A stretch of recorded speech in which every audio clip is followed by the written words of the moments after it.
This is Dan Shepard. Welcome to this lesson on the 4 decisions. This series of short webinars is about having intentional, participatory relationships with your donors. Each lesson introduces ideas and tools you can use in your work pursuing each of the 4 decisions your future donor needs to make. Why they care enough about your nonprofit to meet with you, a fundraiser. What you do they might care about enough to consider supporting with a significant gift. How they could afford to do that. And finally, reflecting on why they care, what they care especially about, and how they could make a gift, will they make a commitment? This short lesson is on getting appointments with purpose, setting yourself up for success from the very beginning of a new donor relationship. Once you identify a possible major donor, you want to do your best to make a strong first impression, to set the tone for everything you hope will follow as you build the relationship. This means how you go about asking for that first face-to-face meeting is a whole lot more important than many fundraising professionals think it is. This lesson is about getting that initial appointment with a purpose. The typical way fundraisers ask for a discovery meeting sounds something like this. Hello, this is Dan Shepard calling from your favorite nonprofit. I'll be in Pittsburgh in several weeks visiting friends and supporters. I want to visit you to say thanks and to tell you all the good news from our organization. This scripting is very typical and, in fairness, sometimes effective. It's what I used to say early in my career. Then I heard an alternative at a conference that I immediately embraced and that had a huge impact on my work. I'm happy to share it with you. The old way of asking for a meeting is about us. This new approach is about your future donor. Whether you pre-identify some specific purpose for your meeting or use your go-to generic scripting, you want to introduce yourself and ask for that meeting with some forethought. Let's break down my suggested list of talking points one by one as I invite you to consider your version of each point. The first part should be easy. Introduce yourself. This is Dan Shepard calling from your favorite nonprofit. I'm calling to ask you for a favor. The second sentence out of your mouth is about them, inviting them to share an agenda with you. This is important. Ask for permission to have a short conversation. I used to say, I hope I'm not interrupting anything. Then I read a book I encourage you to take a look at. Never Split the Difference, Negotiating as if your life depended on it, by Chris Voss. Voss learned his negotiation skills as a hostage negotiator for the FBI. The skills he learned in that life or death pressure cooker translate remarkably well into other areas of negotiation, including fundraising. Here's the pertinent point, the power of no, not for you, for the person on the other end of the call. Here's what Voss has to say. Yes is a horrible word. It scares people. They wonder what they've committed themselves to. They become nervous, they become distracted, and when they're distracted, they're not listening to you. On the other hand, allowing people to say no makes them feel relaxed and protected. In such a state, they tend to better focus on your message. Saying no makes all of us feel safe, secure, in control, so trigger it. Is now a bad time to talk is better than do you have a few minutes to talk? Then explain what you do for your nonprofit. That doesn't mean your job title. It means what you do for the nonprofit, specifically what you do for your donors. I like to say, my work for our organization includes constituent and donor relations.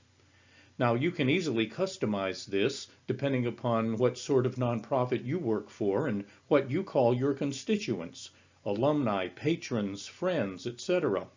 In short, make it not what your job title is, not about what you want from them, but what you do for them. Go on to announce your travel plans and the opportunity to meet. I'll be visiting friends of our organization in Pittsburgh in several weeks, and I'd like to spend a few minutes with you. First, I want to thank you for your prior support. There might not be a gift history for everybody you want to meet. With very few exceptions, there's no good reason to ask for a personal meeting with someone until there's at least some record of engagement, current or prior participation in your programs, some volunteer service, etc. This means you can refer to that history to inform what you invite when you ask to meet. This means that in some cases your first reason to meet might be to thank you for your participation in our organization. Here's my suggested second reason for the visit. I'd like to answer any questions you might have, discuss what your giving means to us, what we've been able to accomplish because of your support. You want to send a clear message that you're a responsible steward. Offer to share the good news, to report on what you're able to accomplish because of donors. And don't stop there. Here's the most important thing you want to suggest in your agenda: to learn why the person on the other end of this initial conversation might care enough to consider a gift, if you earn the right to ask for one. I like to say, the thing I'm most looking forward to discussing with you is to learn your why. Now, that's not literally what I suggest you say, but it's the heart of what you most need to learn. This is where you'll want to craft your own why question, with the simple goal of starting a conversation about emotional connections, because that's what you need to learn. You might say, the thing I'm most looking forward to discussing with you is why you give and what your giving means to you.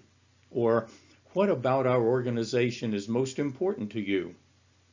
And if you're in the early stages of some initiative on which you want to gauge interest, you might say, I want to invite your advice and ideas on whatever that thing is. My point, you can easily tailor your why question to the person you're talking with. Close with your call to action. Intentionally pursue your request to meet. Let's find a date and a time that works for both of us. Do you have your calendar handy? Please don't ask, are you available to meet with me? That yes or no question does little more than offer him a way out of meeting with you. Work intentionally. Let your possible donor know when you're available and offer a couple of specific dates and times for him to choose from. Do all you can to maintain control of the agenda. You're setting the tone right here, right up front, for everything you hope will follow as you build this relationship. Here's how the whole thing might sound, whether at a reception or over the phone. In fact, you can easily adapt it to a text or an email if you prefer to invite meetings impersonally. Hi, this is Dan Shepard calling from your favorite nonprofit. I'd like to ask you for a favor. Is now a bad time to talk? Oh, thanks. I'll be brief. My work for our organization includes constituent and donor relations.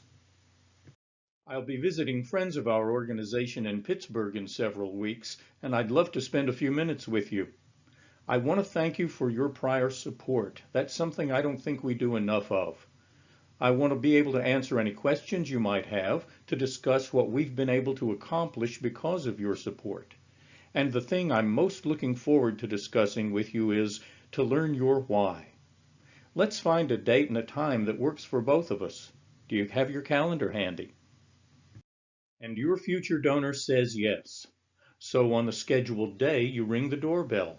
She welcomes you, seats you, maybe offers you a refreshment. She sits down opposite you and she smiles. You have permission. Specifically, you have permission to pursue the agenda she agreed to on the phone or over the shrimp bowl. Depending on what sort of personality you're working with, whether it's 5 minutes or half an hour into the meeting, your obligation, your great opportunity is to pursue your intentional agenda. It's time to get to the point, to ask your why question, the one you suggested when you asked for the meeting. Charitable giving is at its heart an emotion-based decision. Your first job is to have a meaningful, emotion-based conversation, one on which you hope to build a gift. Thank you for playing this short lesson. I hope you picked up some ideas you can put to use and that you'll enjoy the other lessons in this series. You're welcome to contact me for a free 15-minute consultation on the subject matter. For a deeper dive into the structure and the language of the 4 decisions, I invite you to enroll in our e-learning course, The 4 Decisions Online, which you can find at the URL you see on this slide.